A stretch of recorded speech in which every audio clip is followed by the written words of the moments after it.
My family friend would always come to London with her family, and she will stay at mine. Ati shekomo, usapo ko 150 let afi shekomo. Ejo she 150 no fin she naming ceremony. Nínú ilé tẹ́ ramala, tẹ́ say jollof rice, tẹ́ say small chops. Aṣọ tó wọ̀, àìmí ni mo rà.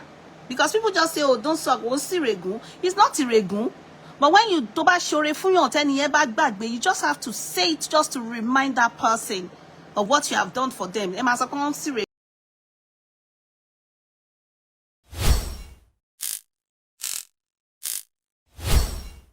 Go here out. And I'm fine. Because there's some lessons in life here that will make you to be super, super strong. Because I work in mental health unit. Yeah? And I'm still a mental health advocate. Thank you. I tell people subscribe Kilimari and update wa lóòrèkóòrè. I tell people give people whatever you can give them. You can give them your money, you can give them your support, you can give them everything, but the only thing you would not give anybody that is not worth giving anybody is your mental health. Yeah. Lipstick, what dear? You know, the only thing you will not give anyone is your mental health. Yeah? A light or Gamze. I don't even know who that is, but thank you for coming on board. You're my friend, and I always see you on my pages. Thank you so much for the love. I thank everyone for coming on board. So the only thing you will not give anyone is your mental health. Don't give anybody your sanity and your freedom. That I'm holding on to strongly. Oh, don't come out. Oh, don't say nothing. No, walk away. No. And no ma fi ba ye yan je. And ibi tí ẹsẹ̀ dé, ibi tẹ́nu dé ẹsẹ̀ ò dé bẹ́ẹ̀. This has happened, it has happened. And you just have to use your mouth to come and say what's happened so that people would not, judge you wrongly.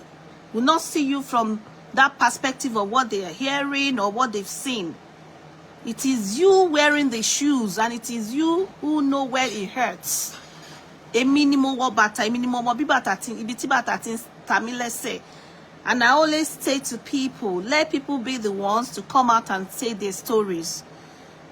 Do not let anyone go there to go and tell your story and go and twist it, remove or add to it. Say your story and say it the best way you can, and say it exactly the way it is. So this is me saying my story. Yeah, I gave my friend accommodation for about 8 months. From 2 months,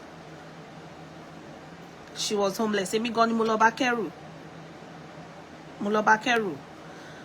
The ones we could move to mine, we moved to mine. Obviously, oúnjẹ wà no freezer, fine. E sha ni oúnjẹ no freezer no. Nígbà tẹ́ máa move, èyí tẹ́ bá lè kó ẹ máa kó náà ni to the next place. Èyí tẹ́ bá lè kó ẹ máa dànù. So of course some items were moved to mine. The remaining items you moved to your sister's place in Milton Keynes. And I could remember you and your sister fell out for months. Sọ̀rọ̀ síra yín. Because ìgbà tó kẹ́rù dọ́dọ̀ àbúrò ẹ̀ sọ fún ẹ wípé òun rò pé ẹrù díẹ̀ ló ń kó bọ̀. Oko sewing machine, industrial sewing machine, oko deep freezer, oko TV, oko bed. Those gadgets I know that I can remember. But my sister only just few things long kobo. And at this point, on call 2-bedroom. See. And the story was, oh, okay, I'm gonna have to take these things to the storage. And your sister put your things in the storage. Over first month, she paid it. Second month, she paid it. But on the third month, the lady was like, oh, lowo lati ma continue lati ma san. Storage yen mo. But you now jumped up to say, oh, ìgbà tó mọ̀ pé o máa gba storage, why tó dúró sí London kó gba storage? Tó bá mọ̀ pé o máa wá sanwó storage ní Milton Keynes, you might have just stayed in London to put your things in the storage and not having to pay for the for the removal. That's the van to collapse in London, Los Milton Keynes. And your sister said, well, whatever the case was, at this point, storage. And your sister was paying for the storage until the money was exhausted. But that was when you picked up the fight with your sister. Storage. I tried to mediate between both of you. I couldn't. But my take was, storage. Because, she share according to you. But don't call it now. You were not working, but you were building. Even when your sister was going to pay for your parents to come to London, single-handedly, brother, that I know. London. I'm just trying to say that this is how people just pick up quarrels and arguments for people trying to help. In that you did for your sister, that is your sister. For me, you made it look like because I was going to only shortlet. Whatever it is, tobacco, it's fine. But you know, my family friend would always come to London with her family, and she would stay at mine. Ati shekomo, usapoko 150 let afi shekomo. Ejo she 150 no fin she naming ceremony. Ninu le te ramala, they say jollof rice, they say small chops. Ashoto wo, I minimora. Because people just say, oh, don't suck, oh, siregun. It's not iregun. But when you toba shore funyo 10 years back, you just have to say it just to remind that person of what you have done for them. It's so you people are, I mean, we could be so hypocritical sometimes that you don't want to hit the nails on the head. Or you won't ever. Even to buy yellow she for my mention there. It's just to correct the narratives of it's not the case. What about to shore phone to bag po ju shore phone? Oh my letting in at some point mo shore bye for now. You understand?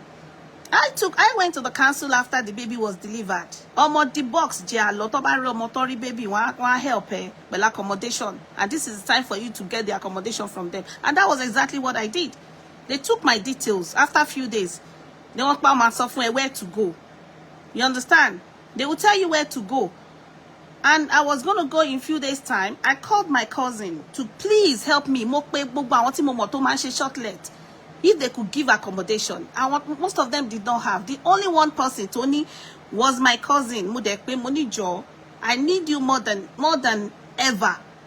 If you could help me to please put my friend in accommodation. And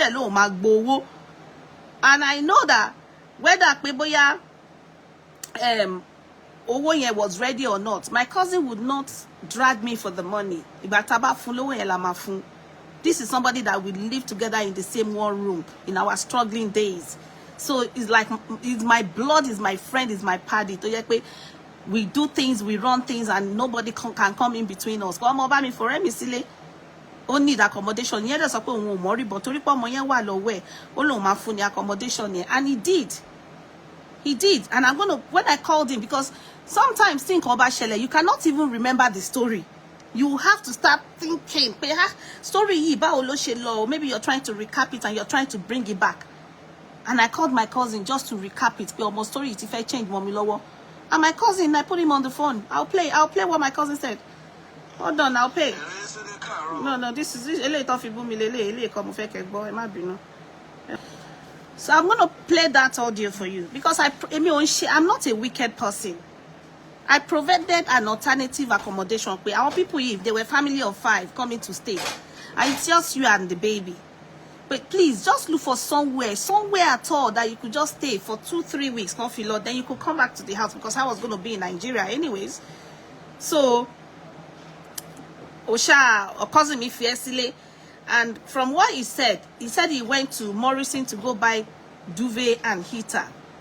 Because we realized before my cousin could come back, we had left. You did not even call me, you didn't call my cousin, you just disappeared. And my cousin was kind of upset. You understand? So my cousin was upset. You understand? And I was not like, okay, Koma Binu. So we went to a party. I saw, okay, what I play recording here, Lily. Just listen. This was me. Hold on 1 second. Let me know if you can hear, if it is audible enough. Can you hear? I don't know if it's loud enough. Can you hear? Is this audible? Is this audio audible? Can you hear it?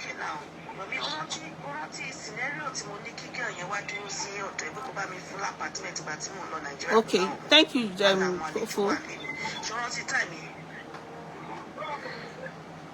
This is my cousin on the phone, yeah? When I called him, trying to ask him what happened.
So that's the recording with my cousin Komokwemo record on, because I wanted him to remind me. This was 2019. I wanted my cousin to remind me what happened. You understand? That's why I called him to recap. And that's what happened on the day. My cousin put her there. She disappeared. Because at some point, all I could hear was, come on. People have different narratives when they want to put something on the ground to make it look good. Come and have your phone to make it look good, you understand? Or to make you look bad, like you're the bad person. So now, one fiercely disappear, and they gave it the hostel, to God be the glory. Mo recourse to public funds, anything, but this is me doing my thing. I work hard like round the clock just to put food on the table. And you guys know where the support was coming from. Tima rale me, and you support me, like push me, like encourage me, kin rale me. You understand? These are the people that now came together like a friend that became now friends of friends, that they now started gathering and started talking and started ganging up. You understand? It's so unfortunate that you find yourself in the wrong place with the wrong set of people. You understand?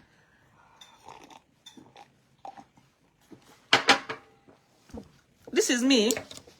I don't say any but yeah, we are share the same level or share the same class. So what is class? What is level? You guys even know who's going to help you.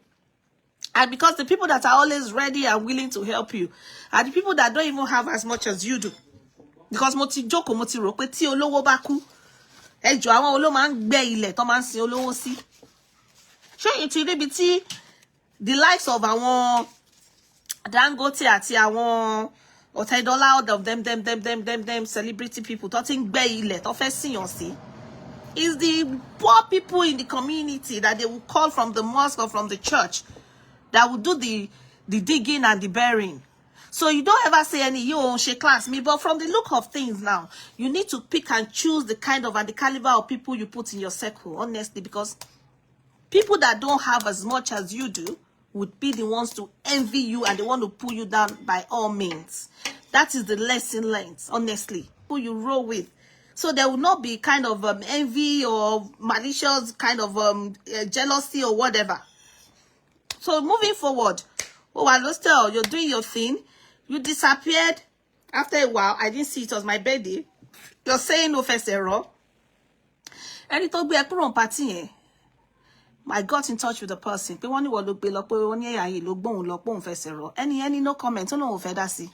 Ó lóun ò fẹ́ dá sí pé kí n má interview òun ò fẹ́ gbọ́. Common sense ni.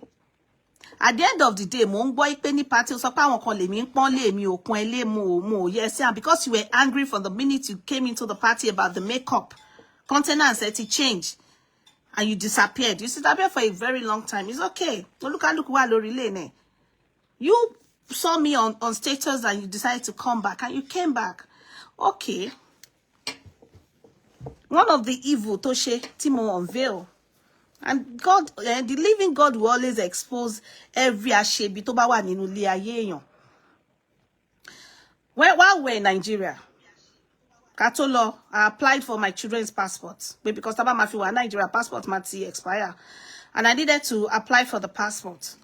We did to their dad's house, which is the old house. They've moved to the new house.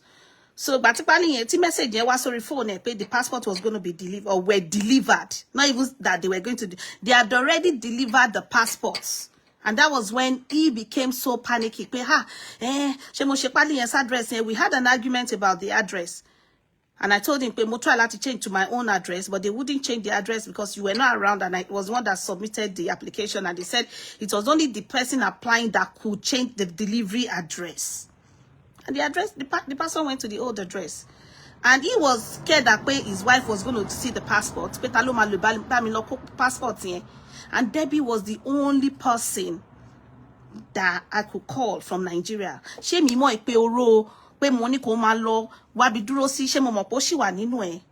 never thought I did anything wrong. Debbie, you went to pick those passports. Out of four passports, the 2 old ones and the 2 new ones, Debbie, you only brought 3 passports. Despite one send message, the passports were delivered. Debbie, what did you do with the remaining 1 passport? Oh, drop it, now. And the essence of sending you to that address was, oh, sorry, loko pali eh.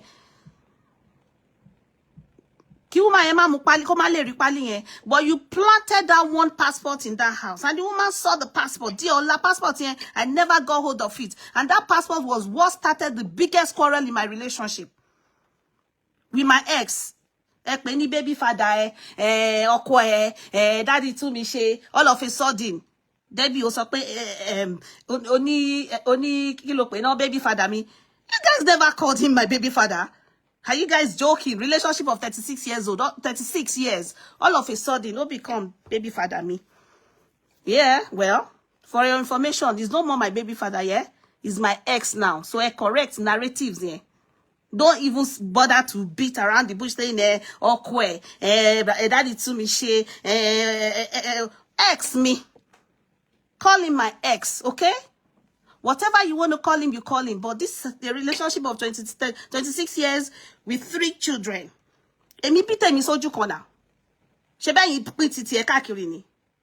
From pregnancy, what happened? I managed my shit for 26 years. It was not the best of the best, but I managed it. Baby father after 3, from your mouth. Yeah. And make it look dirty. But I don't care. But she dirty to you know. She be try lati need way, but unfortunately, I manage my stuff and you planted that 1 passport in that house for that woman to see, and that woman got hold of that passport. Debbie, you did not leave that passport there purposely. They delivered 4 passports. And I asked you to please go back the next day to pick the last passport. What did you say to me? Meeting kings. Only God and your sister can testify. That year of 2019, Owasi meeting kings in total. Ikanye. And the quarrel started from around September school. So if that woman had gotten hold of the new passport, me and my children will have been stranded in Nigeria to get him another passport to come. And that was the first major quarrel because I had to go and ask for my passport by myself. And even the audio when the problem was starting, you were recording, you sent to me. You were happy. Ìgbà tí mo wake up, tí mo wò pé ìkà ló ṣe fún mi, I was crying like a baby. I'm a strong woman. Mo kì í sunkún, nothing moves me. You dropped that passport that fateful day in 2019. Nínú ilé yẹn kí woman yẹn lè mú pálí yẹn because ó mọ̀ pé ìwọ ni the first person tá kọ́kọ́ pè tí mo panic pé kò jọ kó sáré lọ bá mi kó passport àwọn ọmọ yẹn kó ti deliver. The passports were delivered in bunch, but you left one behind. Okun ẹ kọ lọ. Moving forward. Whatever, I don't care. Now, what was the house video doing on Kudi's page? Ọ̀rọ̀ ilé ọ̀nà ilé kí ló ní láti ṣe? Mo kàn fẹ́ káwọn èèyàn mọ̀ how wicked people can be. How wicked and mean people can be. Especially àwa tá máa ń ṣe friendship without caution. A máa ń dànù déyàn. You do your friendship, you put all your hope and everything on that friend. But oh, mom see me there man warn me pé kàn rìn ní owó level. I did that friendship without caution because if not, Nini phone number X me lower in the first place. And how did you get the number? Because you were home with the kids and I was in Nigeria. And you're the only one. Hey, Bookie, good afternoon. You're the only one that was staying in my house. Because my kids were old enough to go to school by themselves. All I needed you to do was just to wake them up in the morning. And I begged you, please, crop them once a week. How when I do big charcoal batimode, all the food in the oven was there. They were telling me that you did not even allow them watch TV. You were on Nollywood most of the time. So you never did school runs for me. School runs, 2019. My firstborn is 16 years old. Eba mi minor say, your son is 5 years old now. So taba your 19 kuro ninu, taba your 5 kuro ninu 19. 14, he was in secondary school. The second was where? He's 13 years old now. So maybe he was around 9 years old. He lost his school for a because they're very smart kids. So how are you showing where for? But someone had to be in the kids. You know me from day one. Mama, I'm living in Nani. Oyinka when she was looking after my kids. I paid her to look after them. So why are you making it look like Moshe or Modo? Okay, olo shomodo. Owo omodo to she. Yo kuro ninu owo 8 months or 9 months so fi gbenu le now. Then give me the remaining change. It's just so wicked what you done. I'm still asking you, Debbie. The fourth passport, nínú mẹ́rin tó deliver. What did you do with the passport, Debbie? Kí ló ṣe pẹ̀lú passport yẹn? You dropped it purposely because you know the woman was going to go to the house anytime. Oh, they love her. She knew about me. It's not like the woman did not know about me. The husband never told me he was married. Yes, in my prime age. But they pin me more corner. This is London. I'm not one of them. People will be asking me, Mari, why did you stay in the relationship? I'm not one of them girls that jump around from one man to the other. And I didn't want it to look like, oh, I was in London. Owa Phoebe shoe. Oh, don't pay. You went with somebody else. I got my visa myself, and I was going to come to London by myself. But this man came to London to pick me. We flew on the same flight to London. And that was the beginning of me being locked up in a room. And I didn't have the tentacles or the wings to fly and choose the man. Maybe there was somebody I could have gone with. He was the one that jeopardized all the opportunity for me to be married to the man of my dream. Okay, this is my own husband, though. Because nobody wakes up in the morning and say, but it's happened. Everybody that close to me knows how obsessed he was about me. All of a sudden, I don't get it. And when they told someone DNA, DNA. You want to rock when DNA to come and announce to the whole world that you want to do DNA. DNA after 3 kids. DNA of carbon copies. I'm not here to drag you, Kudi. I'm not here to drag you. Ready to drag it. Kudi, please tell me the definition of Raz. Later I will call Obimofun. Your story in the whole of Ikeja. You sọ pé yan kan Raz. Ìwọ ló jẹ́ kí mo bend down select in London Kudi pẹ̀lú the choice of clothes that you're selling. Wọ́n ṣe raz, wọ́n ṣe ọmọ aláta nìyẹn. The only person tí mo mọ̀ that don't make sense was your sister, may her soul rest in peace. They woman. She was a perfect writer. Posh. Wọ́n sọ pé yan kọ raz. Ẹ sọ pé lé mi, kí lẹ ló ṣe lé yẹn náà. Ẹ ló yẹ kó demolish ẹ. Any obìnrin tó bá ra lé nílùú yìí tó rà sí Nigeria. Their house is in a solo, you know. Jakande. Bungalow side of Jakande. Any bungalow house nínú bẹ̀ right now is worth 30 million naira. Èmi ò sọ pé mo ra lé mi 27 mi mo bi tí Debbie 327. Debbie wọ́n ló gbé picture lé yẹn fún Kudi. What has the picture of that house got to do with what Kudi was going to talk about? Ìwọ ni mo send ilé yẹn sígbà tí mo wà Nigeria. But this is the house. This is the state of the house. This is what the house looks like. Gbogbo yín lẹ encourage me Kira. Yeah? Ìwọ iná ló pé ex mi tó fún ní video lé yẹn tó sọ fún pé mo ra lé. If you don't know what I'm going through, you and the courts, ẹ̀yin mẹ́ta yẹn ń gọ́gọ́ fúnra rẹ̀ ó sọ fún mi pé àwọn mẹ́ta ni wọ́n fẹ́ pa mí. Yeah? Ó sọ àwọn mẹ́ta yẹn fún àwọn mẹ́rin, sorry. Only the fourth person òun ò ní sọ fún mi. But èmi fúnra ra mi, mo find out whom the fourth person was. Ó sọ fún pé mo ra lé, yeah? Ó ní mo léyàn, ẹ wá ń sọ ẹni mo ṣèrànù àbí mo lọ cheat àbí mo lọ yàlé. I broke up with him because of that biggest fight I had with him that you caused, Debbie. Ìwọ ló caused biggest fight in my relationship. And that was the beginning of the problems in my relationship. When we had that fight because of that passport, every passport here, everything was messed up in the relationship. And I decided, he decided not to talk to me. He didn't talk to me for 15 months. You know, COVID. And at some point, I thought it was time for me to have another relationship. And you people know the story. But ẹ bá fẹ́ lọ change narratives, ẹ mọ̀ bá ṣe máa change ọ̀rọ̀ yẹn tó yẹ pé ìwọ tó lọ́rọ̀ gan táwọn èèyàn bá rí ẹ wọ́n fẹ́ stone ẹ.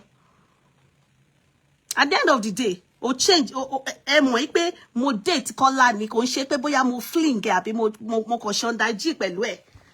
O tún gbé picture Kọ́lá ẹ lọ dig it out for the whole world. I dated Kọ́lá, but unfortunately, Kọ́lá and I, we only dated for a few months because I found out on his birthday, mo found out he had too many women in his life and I could not deal with it. Plus, he lied to me about traveling to Ireland, but it was in London. And that was why I backed up because me, lover girl, ni me, but this correct, if I'm ever going to go with any other man, kò ní jẹ́ married man, kò dẹ̀ ní jẹ́ a cheating man, kò dẹ̀ ní jẹ́ ọkùnrin tí ò ní white collar job. So I put everything on the table, what I wanted in that relationship. And pass a lot of all those things, mo tick boxes here.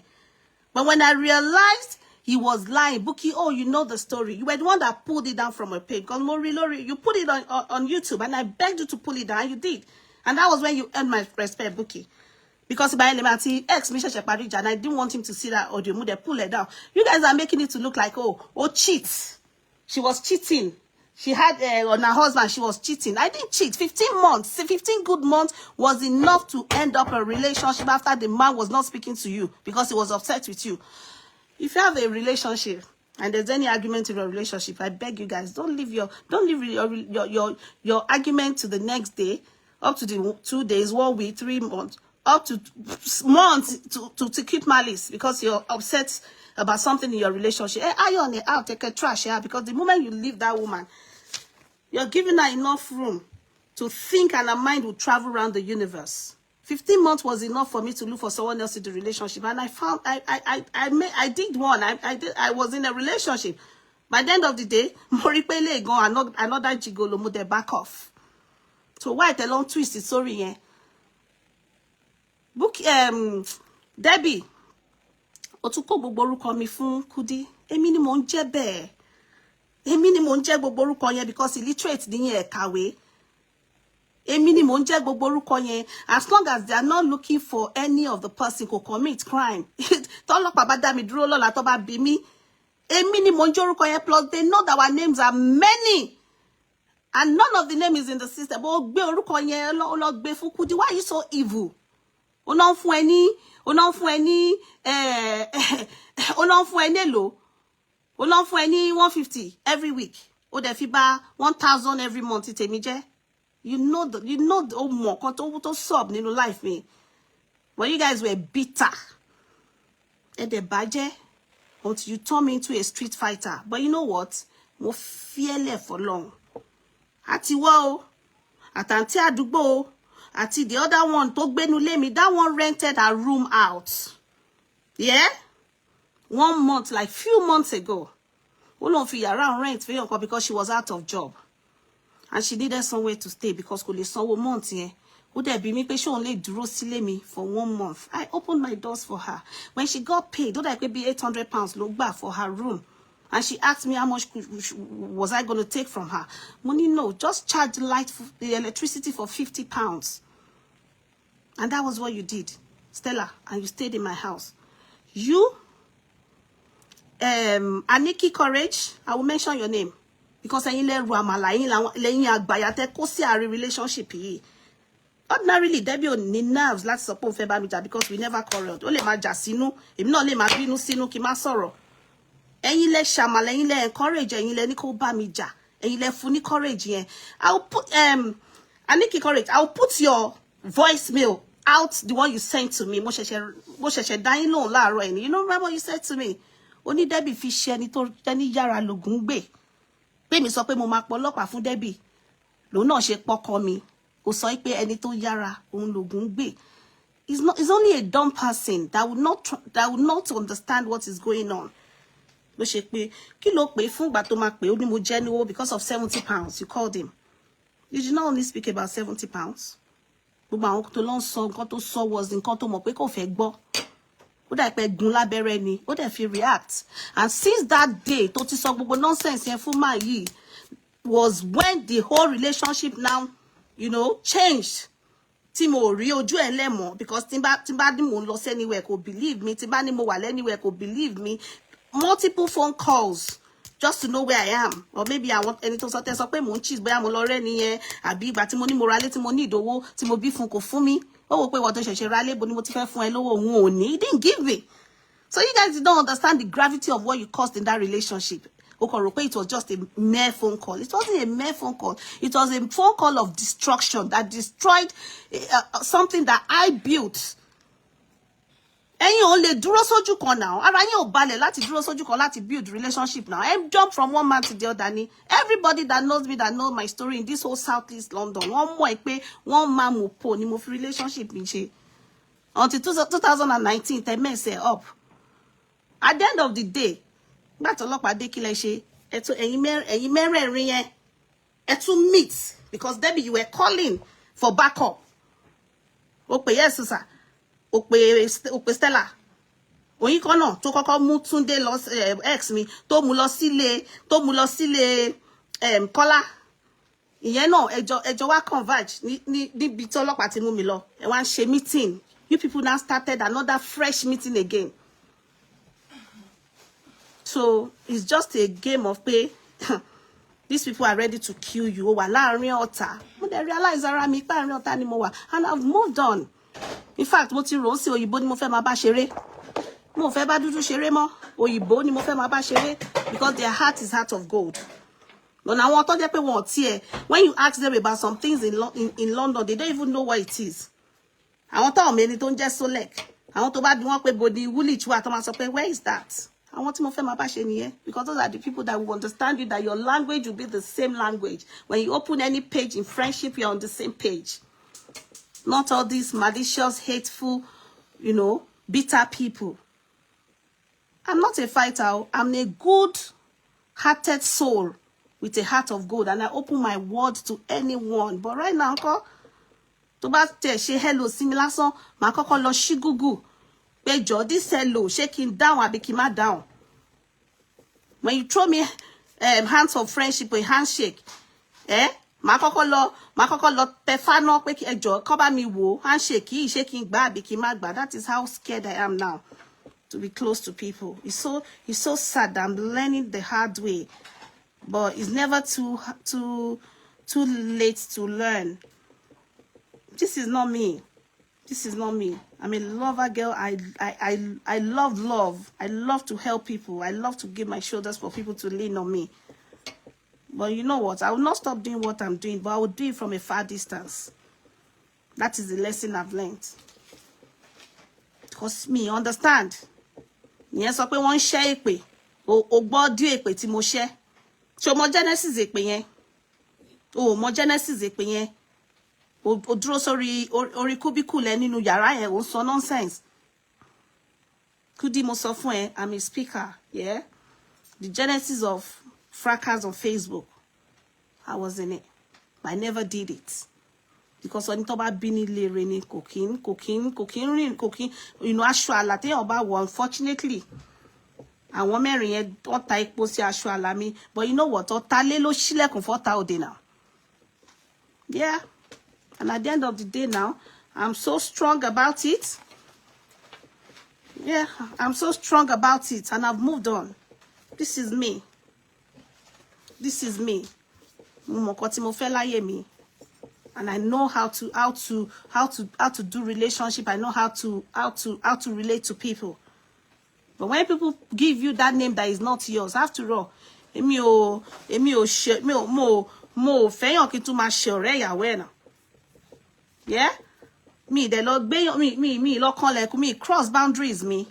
I did not cross my boundaries. I was just on my lane in my relationship. I respected that home because unfortunately it is what it is. And tó pàdé tí ó sọ fẹ́ pé ó níyàwó. Tó wá sí ìlú tó yẹ pé before a man would even chat you up, go on the street, go hard. Plus any year go fẹ́ kọ́kùnrin kọ́kọ́ chat you up, automatically ó ti níyàwó kejì nìyẹn now. But kò accept it, pé ó níyàwó kejì. What do you guys want me to do? 15 months not speaking to somebody with children. And that was the month I learned how to bake. That was the month I learned how to cook. I could cook, but I made it a professional cooking. I was selling food in COVID. There's a place where boys to play card. I was cooking for them. I was selling food to them. My day bed me be 10 o'clock and I would leave about 2:33 a.m. in the morning. Cooking food, selling food per bowl. I learned how to bake. In that time of 15 months when my kids were not speaking, my ex was not speaking to me. I learned how to bake, and that bake is putting food on the table, even though I'm struggling right now with my kids. But you know what? My sanity matters more. My happiness matters more. So I will give you everything in a relationship. I will not give you my sanity. And that's what I've done here. They offer your life for 15 months. Okay, moving forward. Everything has happened. I'm not here to talk about my relationship because my relationship is my life. It's my private thing. I don't have to share it on board with anybody because I'm not ready to drag anybody. And there's supposed to be bad at some point, or she good. But when it started becoming like a conspiracy kind of thing, to repair or reality at any to support or love, what you John conspire, you just have to walk away. You have to walk away. And I ended up the relationship because I had enough. And so one cheat. Kí ni definition of cheating? Ṣé ìtẹ́ bímọ káàkiri?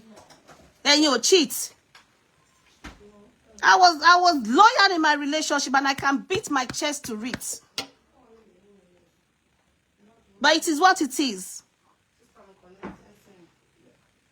You can come out and say, hey, baby father, you're confused around. You don't even know what to call it. The person that you guys know the story. But my loss it and your Tony evidence you're showing up my house. You want more funny Debbie. How did you get to Yeye Kudi's page? What has that got to do with what Yeye Kudi was doing on her page? Mo pe yeye, yin o se yeye now. Eleke gbangba yin o se yeye. Mo kin short there o. And I can turn out, I can lose, you know. Sometimes keep both and not yen ko lo. But I would never look for trouble. I mind my lane. Mama mind lane mini. I won't look for trouble. But don't look for me. Because if I look for me, I'm not going to back off. Oh, more story. Yeah, my relationship, my story, my life. Yeah. I'm not gonna come and castigate that relationship for 26 years. How did you manage it? Were you not happy at some point? Were you not enjoying the relationship at some point? Oh, there's shele money, eh? Go look my long. But you know when you're struggling with your kids and you can see the person to fierce no predicaments, eh?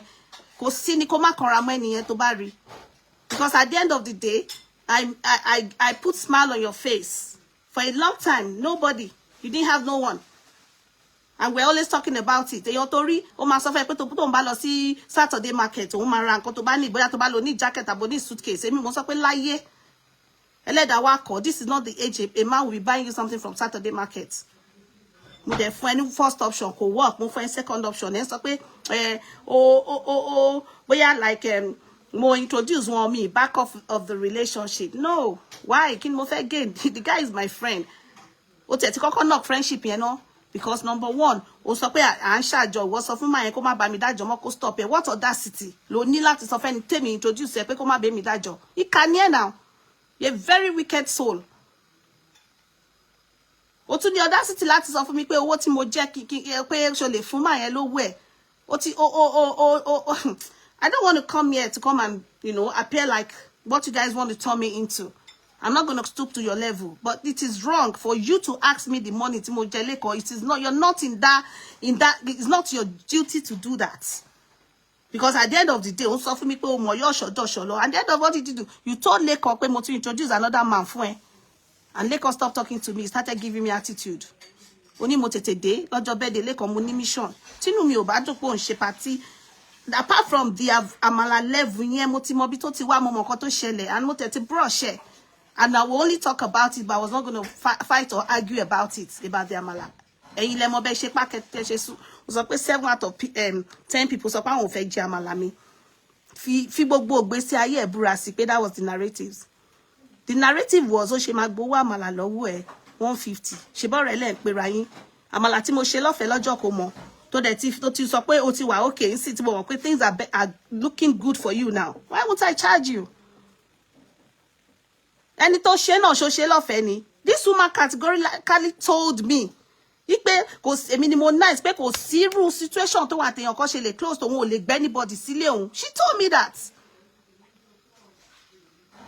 But because my house was not available for them to come and be sitting around and be doing meeting in my house, that was when they started coming to your house. It's just down the road to me. So báwo mo ṣe máa feel tí mo rí pé wọ́n wà ńbẹ̀ yẹn. Wọ́n ò dẹ̀ débí, dẹ̀ jà. Ẹ̀dẹ̀jọ́ lọ party mo ráṣọ yín, mo rí yín nínú picture. Party ẹ sọ pé pàdé ńbẹ̀ coincidentally ni. That was what you guys did. You guys lied. You could not even be man enough to tell me pé ẹjọ́ lọ party ni. Most all the small jẹ gbogbo oúnjẹ for free. Even when your family came, they said I should all these foods because your sister knew the worth of the food. Tí mo ṣe lọ́jọ́ kò mọ̀ yẹn. Mo dẹ̀ ní ẹ mọ̀ pé caterer ni mi àwa táwọn àbíbáyìí náà máa jẹun náà. Because I tried to cover your shame. But what did you do? Ó ní mo pe Ọlá. When I ever called Ola, mo kàn bí Ola ni, bó ṣe máa fọmọ́lẹ̀ fún ẹ, o mẹ́ni tó máa ṣe kíníkan, and the guy came with a buggy. The second time, tí mo máa bọ́lá sọ̀rọ̀ in this whole this whole saga, he came around. Don't know if I drop nǹkan wọn. You told him pé o sí pẹ̀lú mi, wọ́n pè mí àti ẹ ti jà, and the guy asked me what happened, and I said I don't know. You only walked away on my birthday, and that was it. Why did you come back? You came back to come and do the unfinished business to ṣe nínú ayé mi so that it parí ẹ̀ sìn. Because ọ̀rẹ́ máa ní secret pẹ̀lú ọ̀rẹ́ ni. But you went there to go and tell him pé mo ralé, ṣé mo fi ṣẹ́ rún ẹ?